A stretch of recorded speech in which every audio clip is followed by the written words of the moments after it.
अस्सलामुअलैकुम। उम्मीद करते हैं आप सब खैरियत से होंगे। अपना ख्याल रखें, अपने घर वालों का ख्याल रखें, अपने दोस्तों का ख्याल रखें, क्योंकि ख्याल रखने से ही ख्याल रखा जाता है। तो मैं शहजाद चौधरी और मेरे साथ तशरीफ फरमाए ज़मीर चौधरी साहिब जी। तो आज जिस वीडियो पे रिएक्शन करना है उसका टाइटल मैं आपको बताता हूँ। उसका टाइटल है exposing propaganda on Kashmir.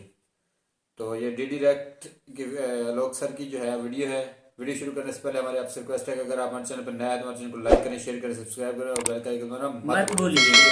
Let's start. नमस्कार दोस्तों, डीडी रिएक्ट के एक और रिएक्शन वीडियो में आपका स्वागत है। मैं हूं आलोक।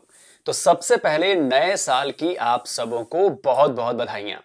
उम्मीद करता हूं कि नया वाला जो साल आ रहा है, जो आ चुका है, आज 1 जनवरी है, तो ये पूरा साल आप लोग के लिए बहुत शानदार रहे। तो आज जिस वीडियो पर मैं रिएक्ट करने जा रहा हूं और जिस वीडियो को मैंने चुना है आज के दिन खास तौर पर रिएक्शन के लिए, वो वीडियो है सना अमजद का और वीडियो का टाइटल है Indian government invites every citizen of India to buy land in Jammu and Kashmir. मतलब जम्मू और कश्मीर में भारत की सरकार ने कहा है पूरे देशवासियों के भाई आइए जमीन खरीदिए। अच्छा, ये टाइटल थोड़ा सा गड़बड़ लग रहा है मुझे, क्योंकि ये सीधी सीधी बात जो है वो जम्मू कश्मीर के डेवलपमेंट से जुड़ी है, निवेश करने के लिए बोला है वहां पे। तो चलिए देखते हैं कि भाई पाकिस्तान की जनता जो है वो इस पर क्या कहती है, क्योंकि जम्मू कश्मीर से तो खासा लगाव है पाकिस्तान की जनता को। चलिए देखते हैं। सर, इंडियन गवर्नमेंट जो है उन्होंने रियल एस्टेट को कहा है कि वो जम्मू कश्मीर में आए और यहाँ पर आकर लैंड परचेज करें, प्लॉट्स बनाएं, बिल्डिंग्स बनाएं, ताकि यहाँ पर जो भी इंडियन चाहे वो यहाँ पर लैंड परचेज कर सके। आप इस हवाले से क्या कहेंगे, क्योंकि कश्मीर तो हमारा हो नहीं रहा, तो अगर वहाँ पे डेवलपमेंट इस तरह से हो जाती है तो कश्मीरियों के लिए कितना फ़ायदेमंद होगी। लेकिन अगर डेवलपमेंट वहाँ पे होती है तो इस बात से कतई नज़र कि कश्मीर हमारा हो रहा है या नहीं हो सकता या नहीं होगा, डेवलपमेंट तो ज़रूरी है। वो तो उन लोगों के लिए बिल्कुल ठीक है, डेवलपमेंट होनी चाहिए वहाँ पे। देखें, कश्मीर में डेवलपमेंट है, अच्छी बात है, कश्मीर के लोगों को फ़ायदा होगा। लेकिन अगर इसके पीछे इंडियन गवर्नमेंट का कोई ख़ास एजेंडा है, जैसे कि माजी में हमने देखा है कि वहाँ पे सेटलमेंट के नाम पे उनकी नस्लकशी की गई, ये कश्मीरी पंडित्स को लाके ऑल ओवर इंडिया वहाँ पे बसाया गया, मुसलमानों की जो तादाद है वहाँ पे कम करने की कोशिश की जा रही है। तो सॉरी, कश्मीरी पंडित्स को वहां पे बसाया गया, कश्मीरी पंडित्स को वहां से भगाया गया, उनका कत्लेआम किया गया, नरसंहार किया गया उनका। शर्म नहीं आ रही है आप लोगों को बोलने में जरा भी? सैकड़ों हजारों की संख्या में लोगों को वहां से भागना पड़ा, रातों रात भागना पड़ा वहां से। क्या बात कर रहे हो आप? तो अगर ये किसी खास एजेंडे के तहत है तो फिर ये बिल्कुल गलत है। अगर ये सिर्फ और सिर्फ स्पेसिफिक टू द डेवलपमेंट है तो ये बहुत अच्छी बात है, कश्मीरियों के लिए डेवलपमेंट का काम होना चाहिए। लेकिन ये जैसे लैंड परचेज की आपने बात की, इसके पीछे एक एजेंडा भी हो सकता है। अगर ये है तो बिल्कुल गलत बात है। जहाँ पर रियल एस्टेट आ जाती है या जम्मू कश्मीर में अगर रियल एस्टेट आकर काम करती है तो जो कश्मीरियों के पास पहले लैंड है उसकी कीमत भी बढ़ जाएगी। ऑब्वियस सी बात है, जब भी रियल एस्टेट आता है तो ज़मीन की कीमतें ही बढ़ती हैं। ज़मीन की कीमतें बढ़ेंगी तो कश्मीरी अपनी विल से अगर बेचेंगे तो उनको भी फ़ायदा होगा, नहीं बेचेंगे तो वो पर्सनली भी कुछ के ऊपर डेवलपमेंट का काम कर सकते हैं। अच्छा, कश्मीर की वैली उसमें बहुत पोटेंशियल है, टूरिज्म के हवाले से भी, इस तरह के बाकी चीज़ों में भी। लेकिन वहाँ पे इंफ्रास्ट्रक्चर की सूरत हाल बहुत ख़राब है। वहाँ पे इंफ्रास्ट्रक्चर आएगा, बिल्डिंग्स बनेंगी, रिजॉर्ट्स बनेंगे तो लोग बाहर से भी लोग आएंगे और कश्मीरियों को, जो वहाँ की यूथ है, जो वहाँ की जो बेसिक पॉपुलेशन है, उनको फ़ायदा होगा ग्रास रूट लेवल पे। जो रियल एस्टेट कंपनीज हैं उन्हें जम्मू कश्मीर की इंतज़ामिया ने कहा है कि वो यहाँ पर आएँ और यहाँ पर आकर लैंड परचेज करें, प्लॉट्स बनाएं, डेवलपमेंट करें, बिल्डिंग्स बनाएं, ताकि अगर कोई भी इंडियन जो है वो ओवरऑल इंडिया से वहाँ पर रिहाइश पजीर भी हो सकता है और वहाँ पे कश्मीरियों के लिए जो है डेवलपमेंट भी होगी। आपको क्या लगता है इस हवाले से, क्या ये डेवलपमेंट होनी चाहिए या नहीं होनी चाहिए, और अगर ऐसी डेवलपमेंट जम्मू कश्मीर में होती है तो उससे कश्मीरियों को कितना फ़ायदा होगा? देखिए जी, हर इलाके में डेवलपमेंट होना तो बहुत ज़रूरी है और पिछले 70 साल से ना तो वो आज़ाद हो सका है और ना ही आज तक ना ये नहीं पता चल सकता ना वो पाकिस्तान का हिस्सा है या इंडिया का हिस्सा है। तो उसमें अगर डेवलपमेंट हो रही है और अंडर इंडिया गवर्नमेंट कर रही है तो मेरे मुताबिक जो है ना वो ठीक है। वो एक अलग चीज़ है कि वो बाद में जाके हम देखें कि वो आज़ाद होगा या नहीं होगा, लेकिन उनका हक है वहाँ पर डेवलपमेंट होनी चाहिए और उसके लिए हम किसी को रोक नहीं सकते। अगर हम अगर उन्हें रोक सकते हैं तो फिर हम आज़ाद करवा लें, ठीक है। और अगर हम आज़ाद नहीं उसे करवा सकते तो जो वहाँ पे डेवलपमेंट करना चाह रहा है उसे डेवलपमेंट करनी देनी चाहिए। देखिए जी, बड़ी सिंपल सी बात है। ये डेवलपमेंट जो है ना, ये एक वर्ड तो बड़ा खूबसूरत है और बड़ा मेमोराइज करता है, आपको ये सारी चीज़ें सिखाता है, लेकिन डेवलपमेंट के पीछे जो इनके इनिशियल जो उनके एम्स हैं, जो उनके मकसद हैं, उसको समझने की बहुत ज़्यादा ज़रूरत है। यहाँ पे उसको क्लैरिफाई करना चाहिए। वो मसला ये है कि जब उन्होंने आर्टिकल 35A और 270 रिवॉक किया अगस्त में, तो वहाँ पे उनके कॉन्स्टिट्यूशन में ये बात लिखी गई है कि कोई भी नॉन कश्मीरी वोटर जो है वो वोट नहीं कास्ट करेगा, कोई भी नॉन कश्मीरी है वो आके वहाँ पे जगह परचेज नहीं करेगा। It is written in the constitution of India. ये सारी चीज़ें बातें जो थी ये शेख अब्दुल्ला के दौर में सारी चीज़ें मेंशन थी उनके कॉन्स्टिट्यूशन में, लेकिन उन्होंने रिवॉक किया 35A को और 270 को। उसके बाद नतीजा ये निकला कि अब वो वहाँ पे रियल एस्टेट लाना चाहते हैं। रियल एस्टेट के पीछे जो मकसद है ना, वो बड़ा एक क्लियर मकसद है। वो ये है कि वहाँ पे वो आबादकारी करना चाहते हैं। एक चीज मैं जरा साथ ही के हाथ में क्लियर करता चलूं ना, तो भाई साहब कह रहे हैं कि इंडियन कॉन्स्टिट्यूशन में लिखा हुआ था 35A और 370 के हवाले से कि भाई नॉन कश्मीरी वहां पे नहीं आके जमीन खरीद सकता, सारी चीजें नहीं ले सकता। तो भाई आप मानते हो ना कि भारत का संविधान था, भारत के संविधान में वो बात लिखी हुई थी, ठीक है, ये तो आप मान गए ना। इसमें तो आप वीडियो में साफ साफ झलक रहा है कि भाई आप बात भारत के संविधान की कह रहे हो, यानी कि जम्मू कश्मीर पर भारत का संविधान लागू होता है, यानी कि वो भारत का अभिन्न और अटूट हिस्सा है। ये तो अब आप भी मानते हो कि भाई जब कॉन्स्टिट्यूशन आपने मान ली हमारी, तो बात तो हमारी मानोगे ना। अच्छा, ये तो हो गया पहला पार्ट। अब आते हैं दूसरे पार्ट पे। आपने ये माना कि 35A और 370 जो है वो भारतीय कॉन्स्टिट्यूशन में, संविधान में लिखा था। तो भाई उसी भारतीय संविधान में ये भी लिखा है कि इसको आगे भविष्य में बदला जा सकता है, ये टेम्पररी है, परमानेंट नहीं है। उसी भारतीय संविधान में लिखा है और उसी भारतीय संविधान के तहत, लिखे हुए के तहत, भारत की सरकार ने 370 और 35A को हटाया है। तो भाई इसमें प्रॉब्लम कहां है? जब भारत के संविधान की बात आप कह रहे हो, तो भाई भारत का संविधान ही तो कहता है कि भाई ये परमानेंट नहीं था, इसे भविष्य में हटा दिया जा सकता है। तो भाई भविष्य में हटा दिया गया, तो इसमें आपको प्रॉब्लम क्यों हो रही है? और रही बात डेवलपमेंट की, तो डेवलपमेंट के पीछे दूसरा कोई मकसद नहीं है, एक ही मकसद है। जिस तरह पूरे देश का विकास हो रहा है, वैसे ही जम्मू कश्मीर का भी विकास चाहिए। जम्मू कश्मीर के लोगों को भी पैसे चाहिए, जम्मू कश्मीर के लोगों को भी, युवाओं को भी रोजगार चाहिए, और भारत की सरकार यही काम कर रही है। आप लोग डेवलपमेंट देखो, आप जो कहते हो ना पाकिस्तानी ऑक्युपाइड कश्मीर जो है POK, उसकी डेवलपमेंट देखो और हमारी डेवलपमेंट देखो, तब आपको समझ में आएगा कि डेवलपमेंट क्या कहते हैं। और ये कश्मीरी, अगर पाकिस्तानी ऑक्युपाइड POK के लोग भी, अगर एकाध लोग भी अगर मेरा वीडियो देख रहे हैं, तो आप जाके इंटरनेट पर चेक कर सकते हैं कि भारतीय जो हिस्सा है कश्मीर का, जो भारत के पास है, उस कश्मीर में कितनी ज्यादा डेवलपमेंट के काम हो रहे हैं। ठीक है, हिंदुओं की अब वहाँ पे बेसिकली जो हमारी पॉपुलेशन है मुस्लिम्स की, वो बहुत ज़्यादा है, 70% मुस्लिम है, बाकी वहाँ पे हिंदू पंडित हैं। अब वो चाहते ये हैं कि वहाँ पे आबादकारी हो, आबादकारी के नतीजे में वहाँ पे जो हिंदू इन्हेंसमेंट ज़्यादा हो जाए, जैसे ही वो ज़्यादा हो जाएंगे तो जो भी गवर्नमेंट बनेगी वो प्रो हिंदू गवर्नमेंट होगी, और उससे ये होगा कि हर किस्म के जो भी कवानीन हैं वो लाना चाहते हैं, वो इजीली उसको जो है ना कि ले आएंगे। अगर रियल एस्टेट को वहाँ पे बूस्ट मिलता है तो यानी कि आपके हिसाब से मतलब जहां पे वो पॉपुलेशन है मुसलमानों की, वहां पे हिंदुओं की पॉपुलेशन नहीं बढ़नी चाहिए, आप यही कह रहे हो ना? तो इसका अगर हम उलट कर दें कि जहां पे मुसलमानों की पॉपुलेशन कम है और हिंदुओं की ज्यादा है, तो हम फिर मुसलमानों की पॉपुलेशन भी ना बढ़ने दें।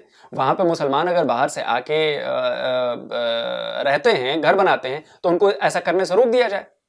अरे भाई, ये देश हिंदू और मुसलमानों का, सारे धर्मों के लोगों का बराबर है, और जो भी कानून एकता में दूरियां पैदा करता है, वो कानून नहीं रहेगा। पूरा देश एक है, एक देश है, सारे लोग जैसे मर्जी पूरे देश में रहेंगे, और जम्मू कश्मीर भी इससे अलग नहीं है। जम्मू कश्मीर को पिछले 75 साल में जिस तरह से मतलब प्रोपेगेंडा और साजिश के तहत ऐसा कर दिया गया कि वहां पे रोजगार नहीं है, वहां पे ये नहीं है, वहां पे वो नहीं है, अब वो सारे भ्रम टूट रहे हैं।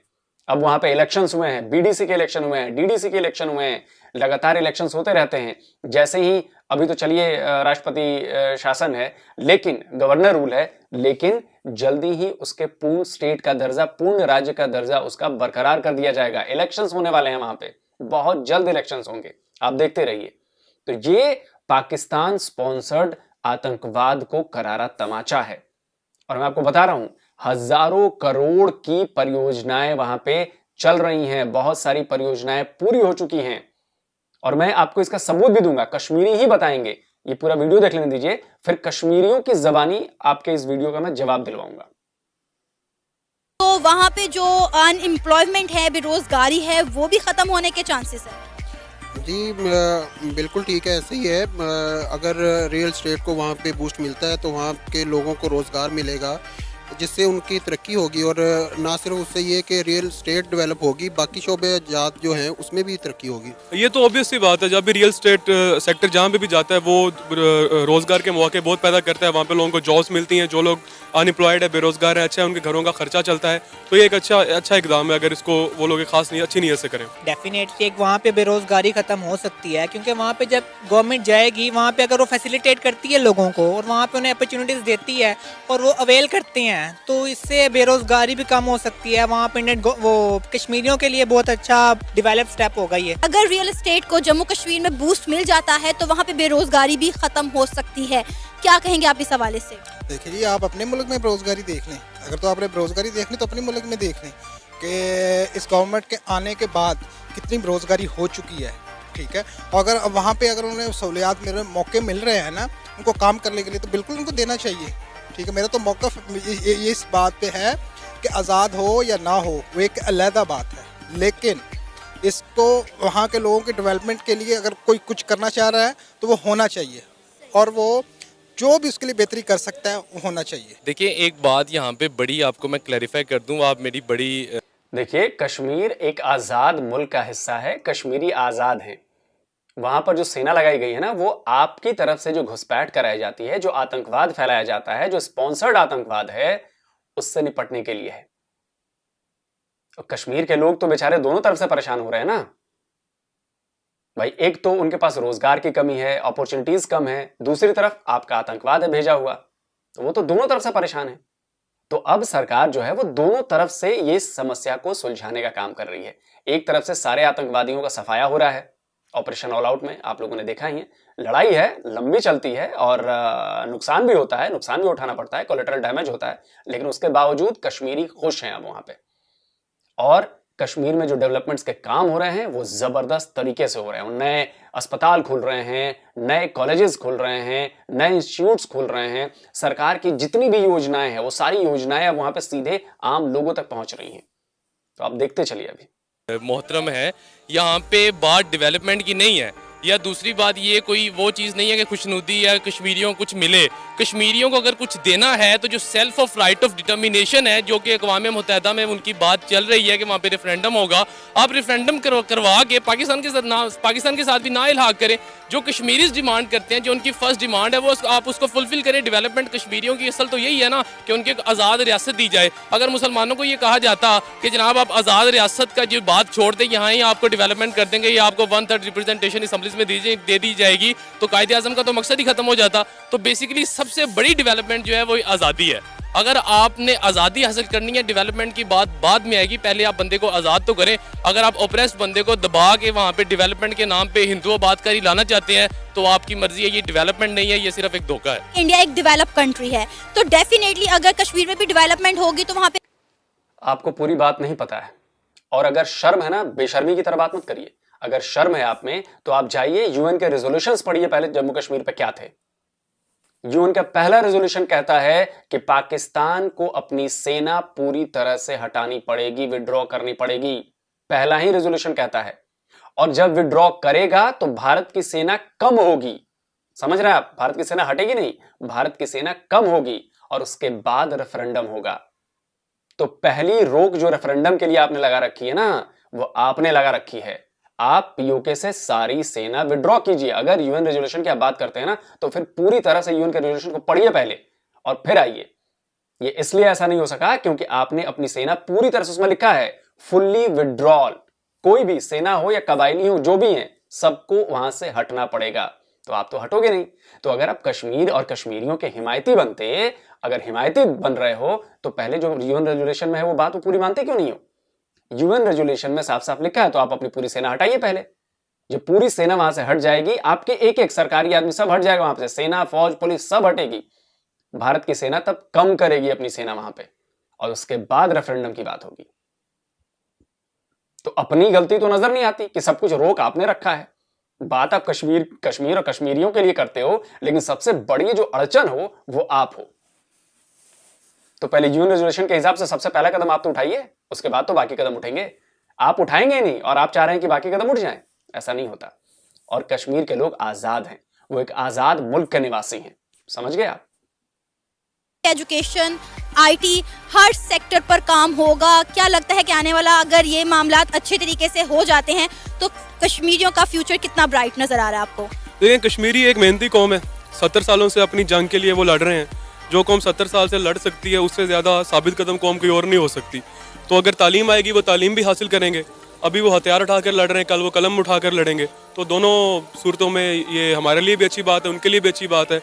वो अपना जो उनका हक है इस्वाब राय का वो इस्तेमाल करें और उनमें शऊर आएगा। शऊर किसी भी कौम में जब आता है तो वो बेहतरी की तरफ ही जाती है। और माशाल्लाह से कश्मीरी पहले ही बाशऊर हैं, वो उनको पता है अपनी आज़ादी कैसे हासिल की जाती है। कलम से करें, तलवार से करें, हथियारों से करें, एक ही बात है। सबसे पहले तो है ना इंडियन गवर्नमेंट की ब्रुटैलिटी है, अगर वो उसको कम करके उन्हें इंडिपेंडेंट। ओके, तो ठीक है। अब ठीक इसको हम तुलना करते हैं बलूचिस्तान से, ठीक है?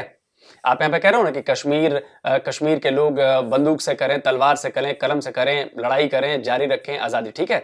सेम चीज बलूचिस्तान में। बलूचिस्तान पे तो आपने जबरन कब्जा किया ना, वहां के राजा को जबरन आपने हमला किया, हमला करके जबरन दस्तखत करवाए, जबरन आपने बलूचिस्तान ले लिया। अब बलूचिस्तान के लोगों ने भी जंग छेड़ रखी है आपके खिलाफ, उन्हें भी चाहिए आज़ादी और उन्होंने भी ठान रखा है कि मर जाएंगे, मरते दम तक पाकिस्तान से आज़ादी लेकर रहेंगे। वो अपने आप को पाकिस्तानी मानते ही नहीं है। तो फिर जो बलूचिस्तान में हो रहा है वो भी ठीक है ना, फिर बलूचिस्तान को भी तो अलग हो जाना चाहिए ना। अब बलूचिस्तान के ऊपर आपकी सेना जो जुल्म कर रही है वो भी किसी से छुपा नहीं है। बलूचिस्तान से हर साल हजारों लड़के युवा गायब हो जाते हैं, उन्हें मार दिया जाता है, उनके लाशें मिलती हैं इधर। फिर तो कुछ कोई बात नहीं है भाई। तो जो बलूचिस्तान, तो हम लोग भी फिर बलूचिस्तान की लड़ाई को सपोर्ट करते हैं। फिर आप ये चाहते हो ना, तो ठीक है भाई, फिर हम भी बलूचिस्तान की लड़ाई को सपोर्ट करेंगे। आप जैसे सपोर्ट कर रहे हो कि वहां पे कश्मीरियों के साथ पूरा पाकिस्तान खड़ा है, तो भाई ठीक है, अब से बलूचिस्तान के साथ भी हर भारत का लोग खड़ा है। तो अगर जिस तरह से हमें बात बुरी लगती है ना ये, वैसे ही आप लोगों को भी बुरे होने का एहसास करना पड़ेगा बॉस। वाइस वर्सा है। अगर आप अपने चश्मे से देखोगे तो हम भी अपने चश्मे से देखेंगे। आप अगर उधर सेपरेटिस्ट मूवमेंट को सपोर्ट करोगे तो हम भी इधर बलूचिस्तान में सेपरेटिस्ट मूवमेंट को सपोर्ट करेंगे। इसमें कोई फर्क नहीं है। वो माहौल देती है, वो प्रोवाइड करती है कि वहाँ पे आके एजुकेशन लें, अपने आप को डेवलप कंट्री, अपने डेवलप नेशन बनाएं, फिर तो ये एक बढ़ता स्टेप है। लेकिन अगर वो ब्रुटैलिटी नहीं कम करती, अगर वहाँ पे जाने के बावजूद भी उनके ऊपर जुल्म तशद्दुद के बावजूद भी उन्हें जुल्म तशद्दुद के नीचे रह गई पड़ना है, तो कैसे वो अवेल करेंगे इस बात को? तो सर अच्छी बात नहीं है कि कश्मीरियों को एक डेवलप स्टेट जो है मिलेगी, क्योंकि अभी रिसेंटली पता चला है कि 7000 पाकिस्तानियों ने इंडियन सिटीजनशिप के लिए अप्लाई किया है। अगर यहाँ से पाकिस्तानी हिंदुस्तान जाकर रहने को तैयार हैं, तो अगर कश्मीरियों के लिए एक जो स्टेट है वो डेवलप हो जाएगी, तो डेफिनेटली वो कश्मीरी फिर पाकिस्तान का हिस्सा क्यों बनना चाहेंगे? मैम बात तो ये है कि 7000 पाकिस्तानी है ना, अगर वो वहाँ पे जाना चाह रहे हैं तो वो होंगे जो इंडियन गवर्नमेंट को सपोर्ट करते होंगे, या उनका कोई ना कोई मफाद होगा, किसी का बिजनेस में होगा, किसी का रियल एस्टेट में होगा, जैसे वहाँ पे रियल एस्टेट का काम हो रहा है, ठीक है? तो जाहिर बात है किसी न किसी का कोई तो मफाद है। सर जैसा कि हम सब जानते हैं कि इंडिया एक डेवलप कंट्री है, एजुकेशन, आईटी, हर लिहाज से इंडिया पाकिस्तान से बहुत आगे है। अगर इंडिया वाकई में एक पॉजिटिव पर्पस के तहत जम्मू कश्मीर में डेवलपमेंट करता है, तो आपको नहीं लगता कि कश्मीरियों का लाइफस्टाइल चेंज हो सकता है? देखिए, कश्मीरियों का लाइफस्टाइल चेंज बिल्कुल हो सकता है। आपकी बातें बहुत ज़्यादा महरूमी हैं वहाँ पे। इसका मतलब तो मैं इस तरह लूँगा, अगर आप कहें कि जनाब स्विट्ज़रलैंड बड़ा एक डेवलप्ड कंट्री है, तो हम क्या कश्मीर उठा के स्विट्ज़रलैंड को दे दें? अगर चाइना चाहता है कि जनाब वो डेवलपमेंट करेगा, वहाँ पे लोगों के लिए बुनियादी हकूक देंगे, तो हम अपना गवादर जो वो चाइना के नाम कर दें? ऐसा तो नहीं होता ना। आप डेवलपमेंट करें वहाँ पे, लेकिन आप जो वहाँ पे रियल एस्टेट है, आप ज़मीन खरीदने का हक ही नहीं है नॉन कश्मीरी को। नॉन कश्मीरी वहाँ पे वोट नहीं कर सकता। ये कॉन्स्टिट्यूशन के अंदर रिटर्न चीज़ें हैं जो ऑलरेडी आज से नहीं, आज से 70 साल पहले से की गई हैं। ये उन्होंने आगे अब आ गया है गस में जो है ना कि इसको रिवोक कर किया है आर्टिकल 270 और 35A को। इससे पहले तो ऐसा कुछ नहीं था। अगर आपने वाकई कश्मीरियों के लिए कुछ करना करना है या आप जनाब हिंदू राज से बाहर निकल के नरेंद्र मोदी साहब कुछ करना चाहते हैं तो कश्मीरियों को जो उनका हक आज़ादी है वो दे, सेल्फ ऑफ राइट डिटर्मिनेशन जो वो उनको दें, उनको जनाब उनको प्रॉपर्ली रेफरेंडम के तहत उनको एक मौका दें कि वो अपना खुद चुने कि उन्होंने पाकिस्तान के साथ इल्हाक करना है, उन्होंने इंडिया के साथ करना है या एज अ इंडिपेंडेंट स्टेट उन्होंने रहना है। ये तो उनका हक है ना, आप पहले बुनियादी हक तो उनको दें। ये था मेरा आज का प्रोग्राम। आपने जानी पाकिस्तानी अवाम की राय। आप भी अपनी राय का इजहार कर सकते हैं नीचे दिए गए कमेंट सेक्शन में। इसी के साथ मुझे इजाजत दें, पर जाने से पहले मेरे चैनल को सब्सक्राइब करें, वीडियो को लाइक करें और शेयर करें। अल्लाह हाफिज।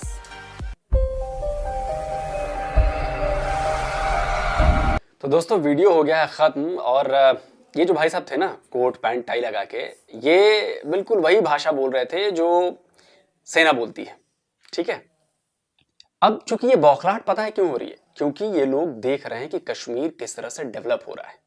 और मैं ज्यादा कुछ नहीं बोलूंगा, सबसे पहले आपको सुनवाता हूं कि कश्मीर के लोग वहां की डेवलपमेंट और सरकार के बारे में क्या कह रहे हैं। जो गवर्नमेंट ने बीडीसी इलेक्शन कराने का, ये पहली दफ़ा हमारे जम्मू कश्मीर में हो रहा है, इससे पहले बीडीसी इलेक्शन कभी नहीं हुआ। औरतों को बहुत ज़रूरी है, उनको मिलना चाहिए, बहुत ज़रूरी है। हर घर का मुझे पता किसको क्या है। पहले ये सब कुछ नहीं था हमारे स्कूल में। सारे बच्चे मतलब खुश हैं इस चीज़ से कि गवर्नमेंट ने हमको ये चीज़ दी है। जैसे कि इसकी बात है नए मेडिकल कॉलेज की, गवर्नमेंट मेडिकल कॉलेज अनंतनाग जो इसी साल सेटअप हुआ है साउथ कश्मीर में अनंतनाग में, ये एक बहुत ही बड़ा फ़ायदा है हमारे लिए, बहुत ही ज़्यादा हम बयान नहीं कर सकते कितना बड़ा फ़ायदा है। आज यहाँ आके हमारे कॉलेज का इनॉग्रेशन था, बहुत अच्छा लगा। हमारे लिए खुशकिस्मती है कि इस साल हमें नए कॉलेज मिले। तो आज जो यहाँ पे खेलो इंडिया हो रहा है, एक बड़ा इवेंट है, एक अच्छा प्लेटफॉर्म मिल रहा है स्टूडेंट्स को, जो भी यहाँ पे एथलीट्स हैं उनको अच्छा प्लेटफॉर्म है खेलो इंडिया में। हमारे वज़ीर आज़म मोदी साहब ने स्कीम जो दफ़ा 370 टूटा है, हमारे इसमें अच्छा हुआ गरीबों का। माता की जय बोलने वाले लोग हैं, हम ऐसे नहीं हैं। हम हिंदुस्तान का एक नारा है, हम हिंदुस्तान सबसे बड़ा डेमोक्रेसी मुल्क है, जमहूरियत मुल्क है। बरसाला का रहने वाला हूँ। तो 370-35A का फ़ायदा है क्योंकि इसमें काफ़ी सहूलत हो सकती है, हमारी रियासत को हिंदुस्तान के साथ जुड़ने का इसमें काफ़ी बेनिफिट मिलेगा। तो 35A ख़त्म होने के बाद अब ये है कि अगर बाहर से कोई इंडस्ट्रियलिस्ट यहाँ पे आता है तो एक अच्छी इंडस्ट्री जो है इस्टेब्लिश होगी, लोगों को जो है एम्प्लॉयमेंट जनरेट होगी, उसके बाद बिजनेस जो है वो उसका इंफ्रास्ट्रक्चर डेवलप होगा, तो जो बेरोज़गारी है वो काफ़ी हद तक जो है यहाँ पर कम हो जाएगी। कि हम शर्मिंदा है 89-90 में जब ये प्रोपेगेंडा शुरू किया था माइनॉरिटीज़ पे, कश्मीरी पंडित्स पे और बाकी लोगों पे अटैक करके, उस वक्त जो लोग बाहर नहीं आए थे वो हमारी सबसे बड़ी गलती थी। हम उस गलती को रिपीट नहीं होने देंगे। निहकते कश्मीरियों का खून गवारा पाकिस्तान की वजह से हमने, उनको तो हमारे रिसोर्सेज से मकसद है, उनको कभी था ही नहीं हमारे नौजवान से मकसद। सुना आपने, कश्मीरी कितने खुश हैं अपनी डेवलपमेंट से। अच्छा एक और चीज देखी मैंने, इस पूरे वीडियो में जिस तरह की तस्वीरें यूज की गई थी वो लॉकडाउन वाली थी या कर्फ्यू वाली थी, वो चुन चुन के तस्वीरें यूज की गई कि भाई देखो एकदम सन्नाटा है, कश्मीरियों को दबाया जा रहा है। मैं आपको अब कुछ ऐसी तस्वीरें दिखाता हूं जो पाकिस्तानियों के लिए तो जलन पैदा करेंगी, जो कश्मीर के लिए अच्छा ख्याल नहीं रखते। आप इन तस्वीरों को देखिए और उसके बाद कहिए।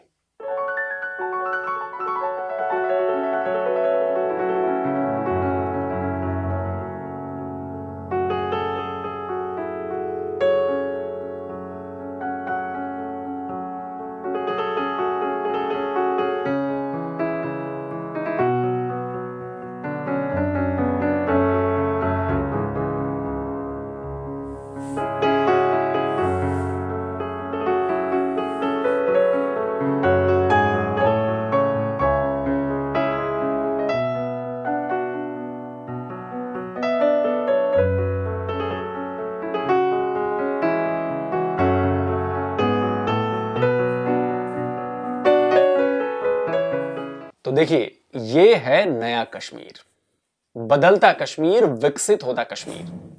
कश्मीर के लोग बड़े खुश हैं भारत की सरकार से और वो भारत का हिस्सा है, वो मानते हैं। तिरंगा लहरा रहा है ना भाई लाल चौक पे, लोग वहां के कश्मीरी सामने आ रहे हैं ना, उनको दिख रहा है ना कि भाई सड़क बन रही है, बिजली आ रही है। जिस गांव में पिछले 75 साल में बिजली नहीं देखी थी वहां तक बिजली हमने पहुंचाई है। हम इस गवर्नमेंट का बहुत बहुत शुक्रगुजार है और वज़ीर आज़म साहब का कि जिसने सद्याती लोगों इलाका में इसने बिजली भेजी यहाँ, और हम गरीब लोग को यहाँ कोई देखता नहीं था। हमारे जो बच्चे पढ़ने वाले था उनकी पढ़ाई कभी नहीं थी होती। 70 साल से बिजली हमने मतलब मेरे ग्रैंडफादर बोल रहा था कि हमने कभी देखा नहीं है। कंप्यूटर दौर है, साइंसी दौर है, इसमें बहुत ही फायदा होगा इंशाल्लाह। हम पढ़ेंगे, हम ऐसे ही पढ़ते थे, केरोसिन जलाते थे, लकड़ी जलाकर ऐसे ही पढ़ते थे। हम गवर्नमेंट ऑफ इंडिया और पीडीटी डिपार्टमेंट के बहुत ही शुक्रगुजार हैं। हमारे गाँव में पहली बार लाइट आई है, हम इतने खुश हैं, जहाँ के लोग काफ़ी ज़्यादा खुश हैं कि हमने पहली बार लाइट दी। तो ये हम मानते हैं कि भाई कश्मीर जैसे कश्मीर का इलाका हमारा है, सारा देश हमारा है, तो हर देश के हर कोने कोने तक विकास की बयार पहुंचनी चाहिए। देखिए कुछ भी आसान नहीं है और कश्मीर जैसे इलाके में ये बहुत मुश्किल काम है, लेकिन उसके बावजूद हमारी सरकार अपनी जनता के लिए, अपनी कश्मीरी जनता के लिए ये सब कर रही है। अब ये तो बात होगी डेवलपमेंट और इसकी। सैकड़ों हजारों करोड़ की परियोजनाएं पिछले 2 साल में 3 साल में शुरू की गई हैं। ब्रिज बन रहे हैं, नए नए इंस्टीट्यूट्स खोले जा रहे हैं, टेक्निकल इंस्टीट्यूट्स खोले जा रहे हैं, स्कूल्स की हालत सुधारी जा रही है, पुल बन रहे हैं जहां पे पिछले 70 साल में पुल नहीं बना था, लोगों को इंतजार था, वो कई 50-50 किलोमीटर घूम के आना पड़ता था। हाँ जी, तो जो बाकी बातें हैं वो तो ऑलमोस्ट हमें पता है, हम पहले से जानते हैं, क्योंकि जो है हमने वो ब्रिज वाली वीडियोस और इसके अलावा जो है ब्रिज के अलावा एक रेलवे ट्रैक भी था, आई थिंक वही ब्रिज के साथ ही था। हाँ, ब्रिज का ही है वो रेल। और उसके अलावा रोड प्रोग्रेस जो है वो भी देखी हुई है। और लास्ट टाइम जो है वो वीडियो यूएई जो है वो वहाँ पे और एक हाँ जी, अपने रिएक्शन के थ्रू एक बड़ी चीज़ पहली बार देखी थी हमने, वो क्रेन थी।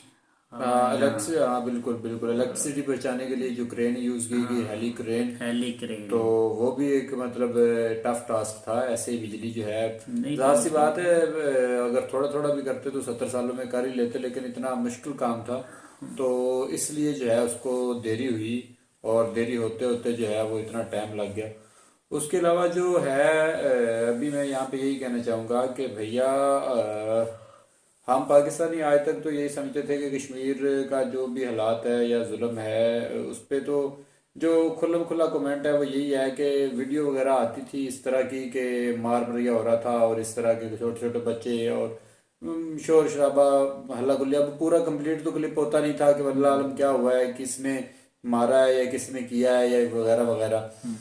कुछ क्लिप्स होती थी जिनमें मतलब शो होता था कि जी यहाँ पे आर्मी मार रही है या पता नहीं कौन मार रहा है, वट एवर कोई इस तरह का सीन होता था। तो भाई अब हमें नहीं अंदाज़ा कि वो कितना पुराना था या कि क्या सीन था।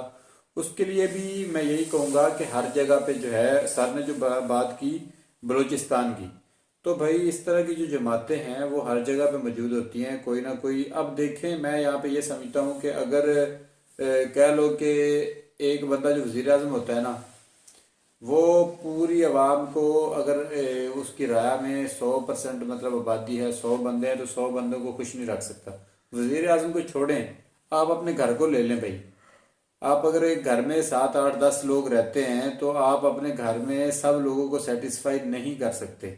क्यों सर, ऐसा ही है? जी बिल्कुल इस तरह, क्योंकि किसी न किसी वजह से नोक झोंक ताना इस तरह का होता रहता है। यहाँ पे तो ऐसा सीन है कि अगर एक घर में को रहते हैं तो लड़ाई हो जाती है, चाचा ताए उनके बेटों से ऐसा वैसा मसला हो जाता है, तो इस तरह के सीन लंबे हो जाते हैं। मैं पाकिस्तान की बात कर रहा हूँ, इंडिया का तो मुझे अंदाज़ा नहीं है, तो ऐसे ही मैं कमेंट पास क्यों करूँ। यहाँ पे तो ऐसे होता है कि चाचे ताए के बेटे आपस में लड़ पड़ते हैं, भाई भाई आपस में लड़ पड़ते हैं औलाद की खातर, और एक दूसरे को मार दिया, कत्ल तक कर देते हैं छोटी छोटी बात पे किसी वजह से, क्योंकि फैमिली मैटर जो है वो इस तरह के हो जाते हैं। तो भैया जो एक फैमिली जो है वो इस तरह का सीन कर सकती है, तो फिर जो चंद लोग हैं अपने मफाद के लिए कलअदम लोग जो हैं वो कुछ भी कर सकते हैं। लेकिन सर ने जो बात की कि हम जो है वो पेंट कोट वाले जो भी थे वो कर रहे थे जी प्रोपोगंडा, या उन्होंने जो बात की उनके माइंड से वो बात बिल्कुल ठीक थी, लेकिन सर ने भी यहाँ पे वो क्या कहते हैं जलती पे तेल जो है वो छिड़क दिया। जरूर आलोक सर ने भी छिड़का जलती पे तेल कि जी बलूचिस्तान में क्या हो रहा है, बलूचिस्तान जो है वो आज़ादी चाहता है, बलूचिस्तान को जो है वो मार रही है आर्मी, ये हो रहा है वो रहा, हज़ारों पाकिस्तानी लाशें मिलती हैं। तो भैया लास्ट टाइम जो लाशें मिली थी वो वीडियो जो है वो सोशल मीडिया पे गर्दिश कर रही है। वो मुझे जो मेरे इल्म में है वो ये बात है कि क्वेटा में समथिंग तिब्बत में क्या था, तुर्बत इस तरह का कुछ था, कोई इलाका था, कोई इलाका था। हाँ। वहां से लाशें मिली थी, उनमें शेखुपुरा और फैसलाबाद और उसके अलावा जो है लाहौर के कुछ लड़के जो डंकी लगा के जाना चाहते थे। अब वल्लाह आलम वो क्योंकि इलीगल बॉर्डर क्रॉस करना था उन्होंने, तो उनको पकड़ के जो है ना किसी ने मार कर फेंक दिया था पहाड़ी इलाके में और उनको रेस्क्यू किया गया था। वीडियो जो है वो सोशल मीडिया पे काफी देर गर्दिश कर दी, यूट्यूब पे भी आई थी। तो वो 10-12 लोग थे जिनको ऐसे ही मार दिया गया, वल्लाह आलम पैसे के मामले में मार दिया गया या वल्लाह आलम क्या सीन है। तो यही बात मैं करता हूँ कि भाई हर बंदा जिसके पास कोई भी बंदा है ना जो गन उठाता है या गन के साथ काम करता है ना, तो वो चाहे जहाँ का भी हो, वो पाकिस्तान का हो, ईरान का हो, अफगानिस्तान का हो, इंडिया का हो, जहाँ का भी हो, तो भाई वो मैं उसको इंसान थोड़ी समझता हूँ, मैं उसको इंसान नहीं समझता। क्योंकि उसको पता है जी मेरे पास गन है और मैंने जो कहना है मैंने मनवाना है, मैं मनवा के दम लूंगा। मेरे पास तो दुनिया की क्या लेंगे सारी पावर है। लेकिन एक टाइम आता है जब इंसान अपनी पावर खो देता है, बूढ़ा हो जाता है, तब उसको एहसास होता है कि यार मैंने क्या किया। लेकिन कुछ जो है वो होते हैं नमरूद किस्म के, फिरौनियत दिखाने वाले फिरौन किस्म के लोग जो मरते दम तक बूढ़े भी हो जाते हैं, लेकिन वो हिटलर वाली जो है उनकी अंदर की खसलत वो नहीं जाती, वो वैसे के वैसे ही रहते हैं और वैसे ही मर जाते हैं। तो कहने का मकसद यहाँ पे ये है कि जितने लोगों का नुकसान हुआ वहां पे किसी न किसी वजह से, चाहे वो वजह क्या कहते हैं प्रॉपर थी या नहीं थी, तो नुकसान तो हुआ ना, जाने गई, बच्चों की भी गई और लोगों की भी गई। चाहे उनमें क्या कहते हैं कि पाकिस्तान का कोई अमल दखल था या नहीं था, ये तो अल्लाह बेहतर जानता है। क्योंकि यहाँ पे जो लोग हैं वो ये समझते हैं कि जी उन्हीं का अमल दखल है, और आपके वहाँ पे जो लोग हैं ये समझते हैं कि पाकिस्तान का अमल दखल है। तो भाई अमल दखल जिसका भी हो, जिनकी जाने गई या जिनका जानी नुकसान हुआ, वो जाहिर सी बात है वो तो लौट के आने वाले नहीं। उनके लिए तो भाई अफसोस किया जा सकता है या उनके लिए यही कहा जा सकता है कि चलो, क्योंकि कुर्बानियां जो हैं वो देकर ही जो है एक खुशहाल जो टाइम है वो आता है। तो अच्छी बात है कश्मीर में जो सारा काम हो रहा है, ये इंडियन जो है गवर्नमेंट उसका बहुत ही अच्छा इनिशिएटिव है कि वो वहाँ पे काम कर रही है। बाकी उसके अलावा जो है हम अगर कहें कि जी हम लेके रहेंगे, ये कर देंगे, वो कर देंगे, तो भाई अवामी बातें इनमें से अगर कह लेंगे 10 लोगों को कह दें, 20 लोगों को कह दें कि जाओ भाई बॉर्डर के पास, तो लग पता जाएगा नहीं। ये भी एक तरह के ना, जैसे लफ्ज़ तो नहीं कहना चाहिए इस तरह का कि प्रोपोगंडे, हमें तो वैसे भी अच्छा नहीं लगता इस तरह का बार बार बोलना प्रोपोगंडा। तो कुछ इस तरह के ना अपनी पॉलिटिक्स को या फिर अवाम का, जमहूरियत का रुख बदलने के लिए या उनकी तवज्जो को बदलने के लिए इस तरह का कुछ कह दिया जाता है या कर दिया जाता है। इस तरह की बेशुमार ऐसी बातें होती हैं जिनके पीछे कुछ ज़ाती मफाद और मकसद होते हैं, फिर भला वो किसी ख़ास इंसान के हों या ख़ास गवर्नमेंट के हों। और अगर ये जो इतने स्क्वायर फीट में जो एक मॉल बन रहा है, हाँ जी, 500 स्क्वायर फीट में एक शॉपिंग मॉल बन रहा है और वहाँ इन्वेस्टमेंट की जा रही है, आगे इन्वेस्ट कर रही है, तो जाहिर सी बात है कि वो किसी को ये बात लास्ट टाइम भी की थी कि कोई बिजनेस पर्सन जो है वो वहीं पे पैसा लगाता है जहाँ उसको नजर आ रहा हो कि मेरा पैसा जो है वो डूबेगा नहीं। तो भाई दुनिया है, दुनिया में कितने आए, सिकंदर आजम आया वो चला गया, तो भाई हम किस खेत की मूली हैं, कितने आएंगे कितने चले जाएंगे, ये दौर फानी है, चले जाना है, आना है, चले जाना है। बस हाथ में किसी ने ना तो कश्मीर लेके जाना है और ना ही किसी ने वो क्या कहते हैं, ये देखें खाली हाथ हैं, इसी तरह आए हैं और इसी तरह चले जाना है। और पैसा कर ही जा रहा है, हर मुल्क, हर कंट्री पैसा। वो एक सॉन्ग भी है, क्यों पैसा करती है, पैसे पे क्यों मरती है, तू एक बार हाँ कर दे, मैं पैसों की लगा दी डेयरी। तो उनके पास है ना, तो वो इसीलिए लगा रहे हैं, वो काम कर रहे हैं। तो भाई अच्छी बात है, किसी को वो क्या कहते हैं सुकून देना, पुरसुकून लाइफ देना, ये बड़ी अच्छी बात मैं समझता हूँ। और उनको वेल एजुकेट करना, और उनकी जाहिर सी बात है वेल एजुकेट। अच्छा, ये पता नहीं मोदी जी भी कितनी देर तक हैं उधर, हम तो यही कहते हैं वो सदा रहें, जीते रहें, शाद रहें, आबाद रहें हाँ, और इस बिल्कुल, तरह बिल्कुल। तरक्याती काम करते रहें। क्योंकि और गवर्नमेंट अब जब चेंज हाँ होती है जी, ना तब भी काफी सारे तब मसाइल जो है ना मसाइल वो रुक जाते हैं। बहुत सारे काम जो एक गवर्नमेंट स्टार्ट किए होते हैं, नए इस गवर्नमेंट आने से रुक जाते हैं, धर्म भरम हो जाता है निजाम। सारा कुछ अभी पता क्योंकि नहीं मैं क्या यहाँ होना पे है एक और क्या बात नहीं। कहता हूँ कि भाई हमारे लोगों की जो नेचर है ना, आप भले ही पाकिस्तानी को बुरा समझे, आप लाख बुरा समझे, हमें फर्क नहीं पड़ता, क्योंकि बाय नेचर पाकिस्तानी इंडियन लोगों से मुख्तलिफ नहीं है। हमारी ज़बान एक है, क्यों एक है, हम एक जगह के बरसगीर एक जगह के रहने वाले हैं और बाय नेचर हम एक ही जैसे लोग हैं। वो क्या कहते हैं, जेल्सपन जो है ना वो इस कौम में कह लें कि कूट कूट कर भरा हुआ है कि एक भाई नहीं काम। भाई जेलस हो जाते हैं हम तो, फिर पाकिस्तानी और इंडियन और भारत कश्मीरी ये कहलाए जाते हैं। बिल्कुल इधर ऐसे ही। ऐसे होता है कि हमसाया हमसाये से जल रहा है। एक भाई जिसने एक ही, दो भाई जिन्होंने एक ही माँ का दूध पिया होता है वो एक दूसरे से जेलिस हो जाते हैं। इस तरह की बातें, इस तरह के, ये तो एक घर को, वो जमीन भाई पहले कह रहे थे कि अगर एक घर के 10 फर्द हैं तो वो उनको उनकी सोच को मिलाना थोड़ा मुश्किल हो जाता है। तो फिर इतना ज़्यादा ये कैसे कैसे और किस किस यार भाई यहाँ पे एक और बात मुझे याद आ गई ऐसी, इसके रिलेटेड तो नहीं है लेकिन लड़ाई के रिलेटेड जरूर है, कश्मीर के रिलेटेड नहीं है। अगर मैं मतलब कर दूं तो थोड़ा लंबा हो जाएगा वीडियो। हाँ जी। वो ना कोई भाई थे जो हमारे चाचू बात सुनाते हैं इधर पाकिस्तान में, तो वो एक अच्छी बात है, मतलब घर को जोड़ने वाली बात है। तो वो सुनाते हैं, वो कहते हैं कि जी वो 3 भाई थे तो सारी उम्र उनकी गुजर गई, इकट्ठे रहते थे, वो शादियां की हुई थी, सारा कुछ था।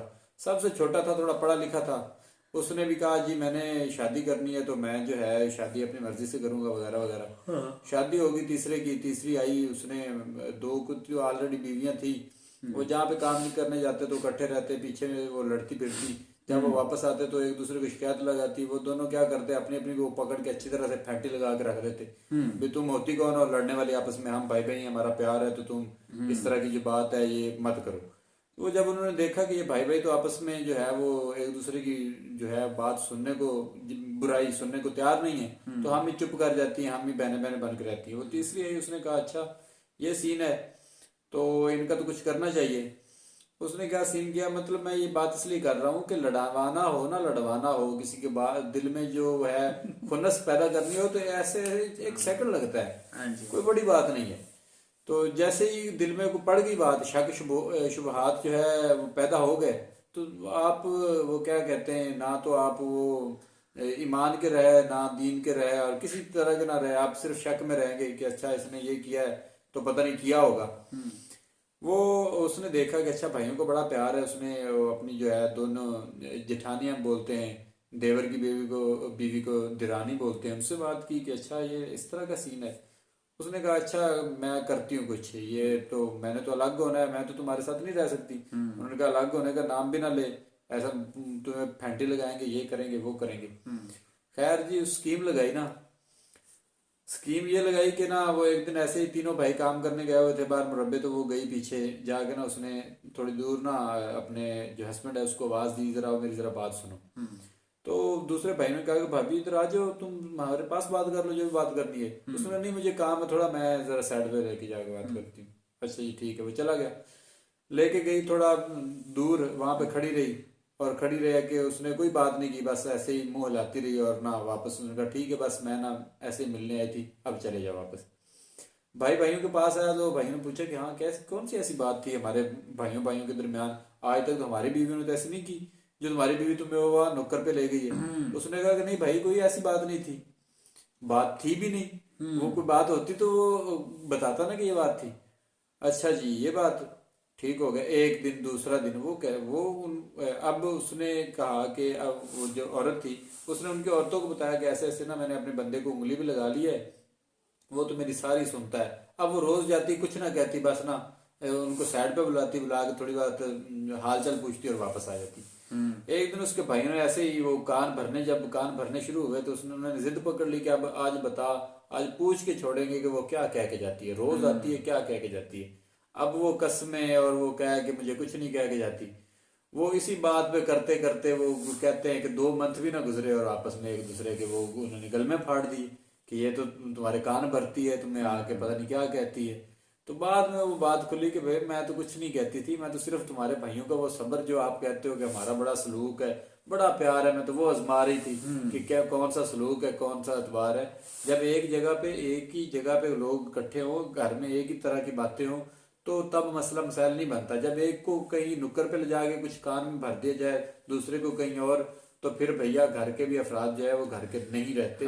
तो ये तो फिर दो मुल्कों की बात है, दो कौमों की बात और है। ये जो सोशल मीडिया है ना, ये बिल्कुल अलग अलग बंदे के कान भरने वाली चीज है। बिल्कुल ऐसा ही है। हर बंदे के पास अपना है, वो अपनी मर्जी का सर्च करता है, हाँ, अपनी मर्जी का ट्यून सुनता करता है, है, बिल्कुल ऐसा ही और है। अपनी मर्जी का सुनता है और अपनी मर्जी के लिहाज से वो चलना शुरू कर देता है। तो ये काफ़ी वीडियो लंबी होगी, आप लोगों की मोहब्बत है, हम आप लोगों से बात करते रहते हैं और आप हमें सुनते रहते हैं। हमारी ये इर्रेगुलर वर्डिंग, इर्रेगुलर गुफ्तगू आप जब सुनते हैं, फिर इसे बर्दाश्त करते हैं, बर्दाश्त करने के बावजूद फिर आप हमें एक स्माइलिंग और फिर उसके बाद एक अच्छा सा कमेंट करते हैं, तो हमें बहुत अच्छा लगता है। हमारा जो नॉलेज, कम नॉलेज और इनकम्प्लीट नॉलेज होता है, हमें इसमें मज़ा आता है और हम कोशिश करते हैं कि इसे मज़ीद बढ़ा दें और अपना नॉलेज अच्छा करें। जब आप में से कोई हमें इस तरह का कमेंट करता है जिससे हमारा दिल दुखता है, तो कभी कभी हम ये सोचते हैं कि ऐसी गुफ्तगू से चुप रहना बेहतर है। तो यकीनन आप लोग बहुत अच्छे हैं, आपकी गुफ्तगू बहुत अच्छी है, आपके कमेंट बहुत अच्छे हैं, और इसी तरह अपनी अच्छाई हमें दिखाते रहिए और अपना प्यार भी हमें इसी तरह दिखाते रहिए। मिलेंगे नेक्स्ट वीडियो के साथ, तब तक के लिए हमें दीजिए इजाजत। अल्लाह हाफिज।